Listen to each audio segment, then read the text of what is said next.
স্বামী এবং স্ত্রী ডিভোর্সের পর স্ত্রী বিয়ের সময় বাপের বাড়ি থেকে যেসব আসবাবপত্র শ্বশুরবাড়িতে নিয়ে আসছিল সেগুলো ফেরত পাবে কিনা, এবং কোনোভাবেই স্বামী যদি স্ত্রীর বাপের বাড়ির এই সব আসবাবপত্র ফেরত দিতে না চায়, তাহলে কি উপায়ে, কোন মামলা করে আপনি এই আসবাবপত্রগুলো ফেরত পাবেন।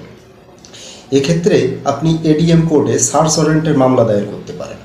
সার্চ ওয়ারেন্টে প্রপার ডকুমেন্ট দেখিয়ে মামলা দায়ের করলে ম্যাজিস্ট্রেট এক্ষেত্রে পুলিশকে ওই মালামালগুলো জব্দ করার জন্য নির্দেশ দিবে, এবং আপনার ডকুমেন্টের সাথে ওই আসবাবপত্র যদি মিলে যায় তাহলে কিন্তু আপনি আপনার আসবাবপত্রগুলো ফেরত পাবেন।